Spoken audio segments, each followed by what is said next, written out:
The still waters of a lake, they just have this magnetic pull, don't they? You get that feeling that beneath the surface, well, secrets are waiting.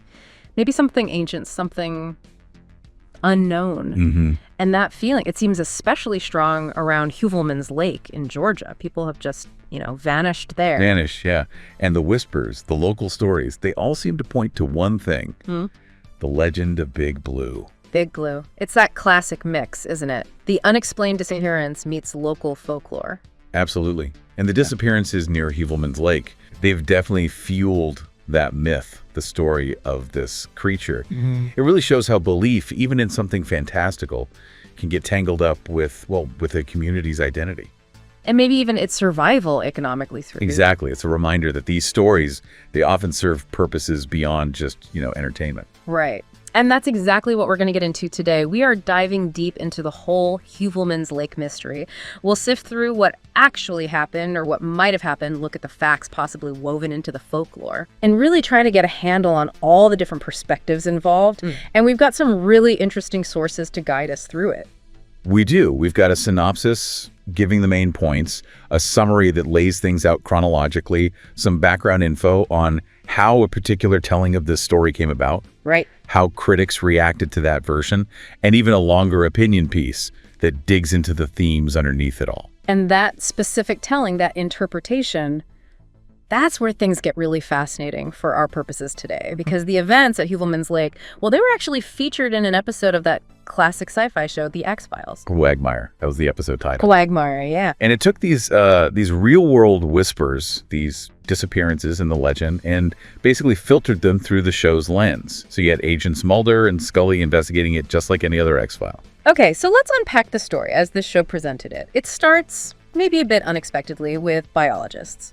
They're concerned about the frog population around the lake declining. Yeah, an ecological angle right off the bat, which then quickly takes a darker turn. It does. Dr. Bailey disappears near the lake, and then, tragically, his body is found. And the synopsis we have points out there was some disagreement before this between Bailey and another scientist, Dr. Faraday, about environmental preservation. Interesting detail. Sort of adds a layer of potential conflict. It does, and it's the kind of detail, that reinforces the idea of someone maybe being deeply invested, maybe a bit obsessive, which often happens in these kinds of legends. It's certainly something Mulder would latch onto in the story. Oh, absolutely, because right on cue, basically, Mulder and Scully show up. And Mulder, he's already thinking Big Blue, like some kind of plesiosaur creature. Of course he is. While Scully naturally is like, hold on, let's see some evidence. She needs more convincing. Well, that's their whole dynamic, isn't it? Her skepticism is key. A missing person near a lake, even one with a monster story, wouldn't normally scream X-File without Mulder pushing that extraordinary angle right away. True. And then things escalate. Another person vanishes this time, a Boy Scout troop leader. Okay, so the pattern continues. Exactly. And that just fuels Mulder's theory even more. He's thinking, prehistoric creature. So they go check out the local bait shop. The classic small town hub. Pretty much. And it's almost like a case study. The locals, they are all in on the Big Blue legend. Yeah. It's become a tourist draw. Makes sense. The synopsis even mentions one local guy who's obsessed with getting a photo of Big Blue.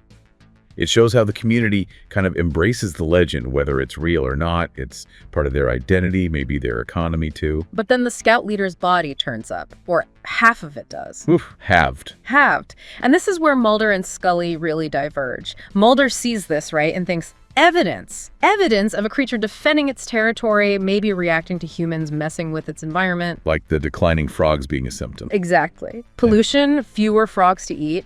It fits Mulder's narrative of nature or this creature pushing back. That's a common theme in these kinds of stories, isn't it? Yeah. Nature striking back when humans encroach too much. The frog thing, which is a real environmental worry in the setup, gets woven right into his Big Blue theory. But Scully, she sees a body cut in half near a lake and thinks, Boat propeller. Boat propeller. Or maybe, fish scavenging after an accident, logical explanations. Which leads to Mulder's classic comeback line, something like, were they saving the other half for later? Oh, yeah. Perfect Mulder.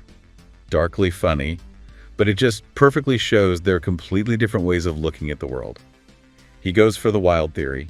She looks for the down-to-earth cause. So things get even darker after that. The owner of the bait shop, the one who was literally making fake dinosaur tracks to cash in on the big blue hype. Uh-oh. Let me guess. He turns up dead. Wow. That's ironic.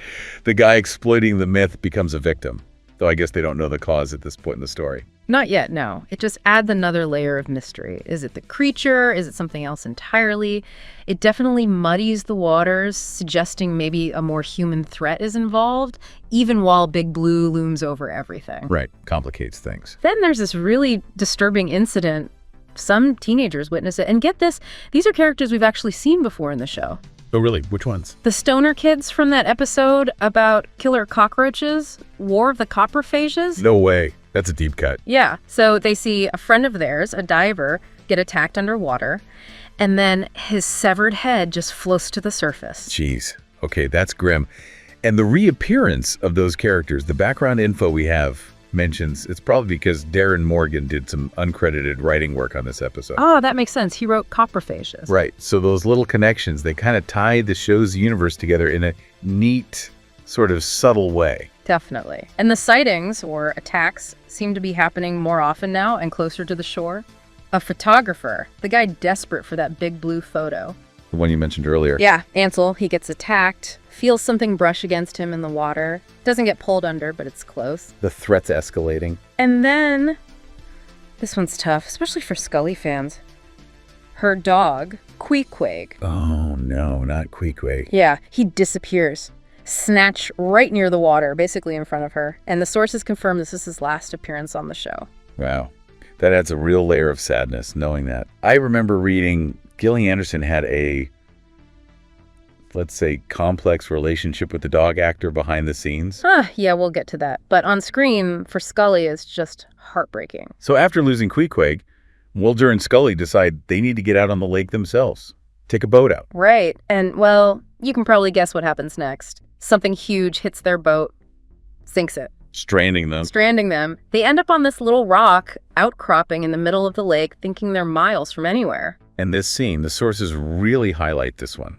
It's apparently a major moment for their characters. Stuck together, facing danger. Totally. The conversation gets really personal, really deep. Scully talks about her dad, his respect for the sea, for nature's power. Mulder gets into his unique views on cannibalism and the whole life cycle thing. Sounds like classic Mulder philosophy corner. Pretty much.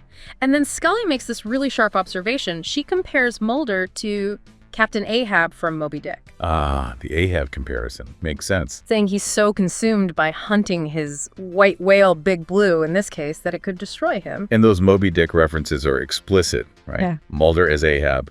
And didn't you say Scully's dog was named Queequeg? Exactly. Queequeg, like the harpooner in the book. Mm-hmm. It really hammers home that theme of obsession, the danger in that kind of single-minded pursuit. And what's powerful is Scully seeing this, understanding Mulder's drive so deeply. Even while she's critiquing it, it says a lot about their connection. It really does. And the kicker, the big irony. Let me guess. They weren't actually that far from shore. Bingo. They were practically spitting distance. Dr. Faraday, the other biologist, just kind of stumbles upon them. Oh, the anticlimax. Hilarious. But then Faraday gets attacked himself, right? In the woods nearby. He does, and Mulder, still convinced it must be Big Blue somehow, having come ashore. Still chasing his whale. He gives chase, determined to finally catch this thing. So the final confrontation. Yep. And here's the twist. It's almost perfectly X-Files in how mundane it is. Mulder corners the creature that attacked Faraday, and it's an alligator. An alligator, not Big Blue. Just a regular, if very angry, alligator.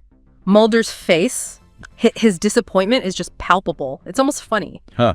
The show pulls the rug out from under you. All that build-up, the legend, the plesiosaur theories, and it's a gator. Exactly. The sources really mention Mulder's deflation here. His grand monster theory collapses into something, well, ordinary. It's kind of a commentary the show often made, how the mundane can overshadow the weird. But it also kind of suggests maybe we want the extraordinary explanation sometimes. I think so. But Scully, she's there to ground him again, reminds him, hey, there are other mysteries out there. Good old Scully, keeping him focused. And then, as they're leaving, case seemingly closed, the camera does something brilliant. It pulls back, focuses on the lake. Don't tell me. And just for a second, breaking the surface, there it is, the real Big Blue. A long neck, plesiosaur-like shape, it rises up unseen by Mulder and Scully and then sinks back down. Whoa. So it was a real. According to that final shot, yes. But they missed it. That is classic X-Files. Ew. So crucial. The legend stays alive. The mystery isn't really solved. Not completely. Mulder was wrong about the alligator attacks, but maybe right about the bigger picture. The truth is still out there, somewhere in the lake. Exactly. Elusive as ever. Now, switching gears a bit, beyond the episode's plot, there are tons of fascinating little details about how it was made, the behind-the-scenes stuff. Yeah, the production context. It was a third season episode, right? One of the monster of the week types. Correct. Written mainly by Kim Newton, but as you mentioned, with those uncredited bits from Darren Morgan. Which explains those callbacks, like the stoner kids. His style often had that dark humor and self-awareness, like in Clyde Breckman or Coprophagius. Definitely feels like his touch is in there. And those kids, Stoner and Schick, they weren't just random actors. It was Tyler Labine and Nicole Parker playing the same characters as in War of the Coprophages. Oh, that's cool. So it wasn't just similar characters. It was literally them again. Literally them. It adds this nice layer, makes the X-Files world feel more, I don't know, lived in.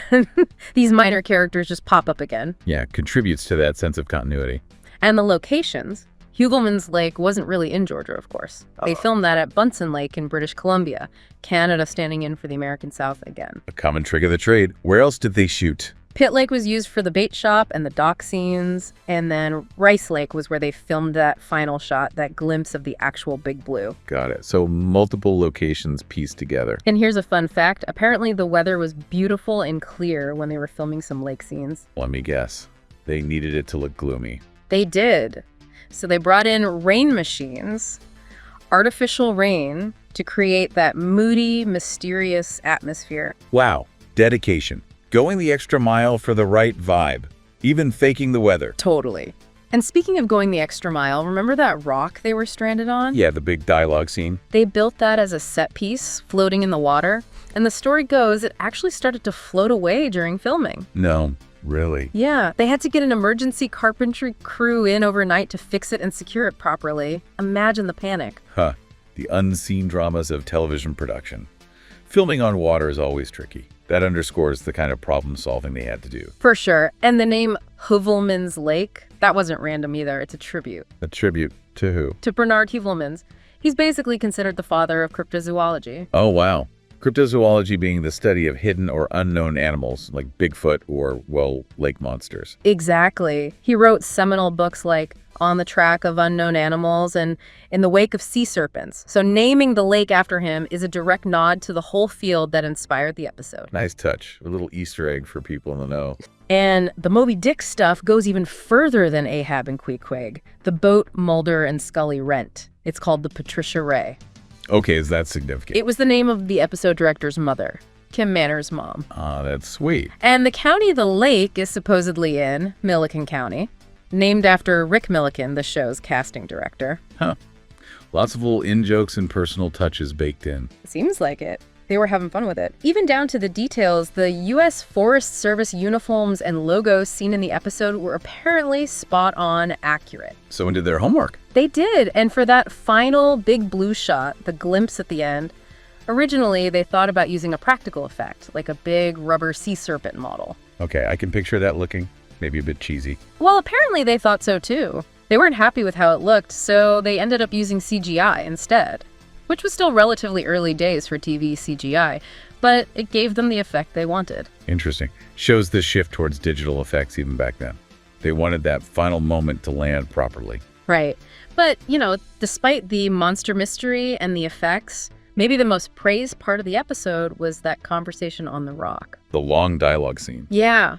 Gillian Anderson apparently said she loved filming it, and mentioned it was something like 10 pages of script, just Mulder and Scully talking. And critics liked it too, right? For the character development. They did. Lots of positive reviews highlighted that scene specifically, praising the writing, the acting, how it deepened our understanding of Mulder and Scully and their whole dynamic. It really shows that sometimes the best moments are just about the characters connecting, you know? Not necessarily explosions or monsters.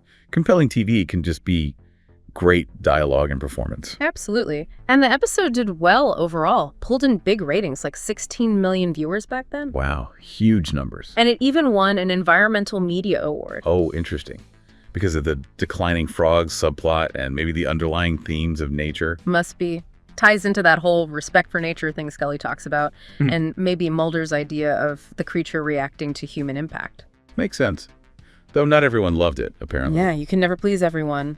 One review we saw was pretty critical of the monster itself. Didn't find it convincing or scary enough, I guess. Fair enough. Critical reception is usually mixed. Some focus on characters, some on the plot or the scares. The award does suggest it hit a nerve thematically, though. And here's another cool little detail, almost like a ghost echo of the episode.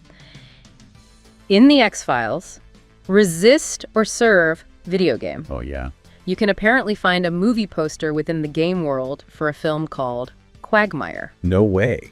So in the X-Files universe, the events at Hoovelman's Lake became famous enough to get a movie made about them. Seems like it became this local legend sensation, maybe even got exploited a bit, turned into entertainment. It's a neat little Easter egg showing the episode left a mark, even within its own fictional world. That's brilliant. Shows the cultural footprint these Monster of the Week stories could have within the show's universe. And one last detail about poor Queequeg. This episode, Quagmire, was apparently the only time his name was ever actually spoken aloud in the series. Really? Just once. For such a memorable character death. Just that once. A fleeting mention for a dog who definitely made an impression. Which brings us back to Gillian Anderson's feelings. Right, you mentioned she wasn't exactly heartbroken behind the scenes. Let's just say her recollection, mentioned in one of our sources, was that she was quite happy to see the dog actor go. Apparently, working with animals on set isn't always glamorous. Provides a bit of humorous contrast to Scully's on-screen grief. A reminder that the reality of making TV can be very different from the final picture. Exactly. So we end up back where we started almost, with that final image.